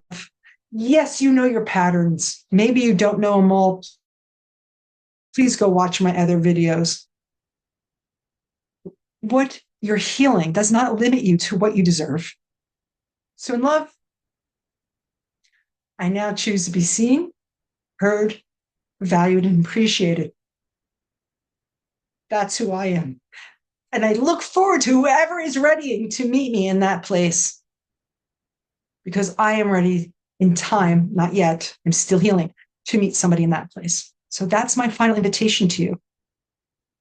Is in love, I now choose. It's a powerful statement when we verbalize it and we write it. We put it out to the ethers to say, this is what I choose to call forth. I would not take this lightly.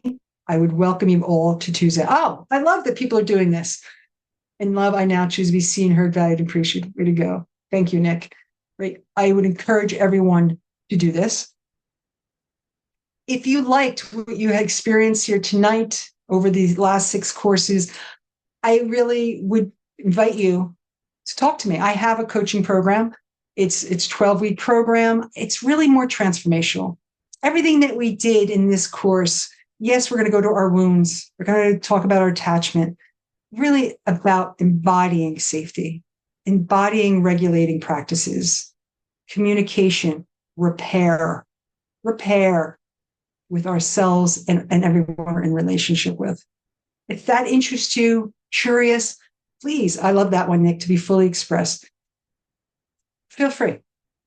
There's my link. It's also in the chat. Set up a phone call. I'm happy to talk to you about it. It is an opportunity to deepen every other conversation we had here. And, if you've been here from the beginning, I thank you, because what people have shared have made the difference here. Content is easy. What you bring is unique. So everyone who shared tonight, even if it was to yourself in a journal, on camera, off camera, I thank you for that.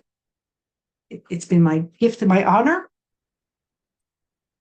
So I do hope you leave with a new truth that you're going to take about your desire. And right, embodied love is showing up for yourself. It's not waiting for someone else. You get to be who you want to be. Feel it, locate it in yourself, right? And my gift at the end here is, I always end all of my classes with, we all come off mute, and we leave with one word that reflects how you feel after this class tonight. So my invitation to everyone is, we all come off camera. I'm sorry. We all all come on camera. I'm sorry. Come off mute and use your one word as we say goodbye this evening. And I will start it and say, I'm grateful. Empowered. Reinvigorated. I love that. That's great. Energized. Tired. Enlightened. Energized. Enlightened. Empowered. Loved. Loved. Hopeful. Grateful. Blessed Thank you. by this class. Thank you, Kimberly. Appreciate it. Thank you each for showing And up again. What was that, Nick? And connected. Just understood. Connected. Thank you. So I wish you well. You can follow me on Instagram, Facebook, however you like. Been doing this for a long time. I have a passion. It's one of my values is to be in service. And so I thank you for allowing me to live into one of my values this evening. It's been my pleasure. Thank you. Good night and be well. You. Bye-bye, Thank you. everyone. Much gratitude. You're welcome. Thank you. Ah. All right, Hal. Thank you. Okay. So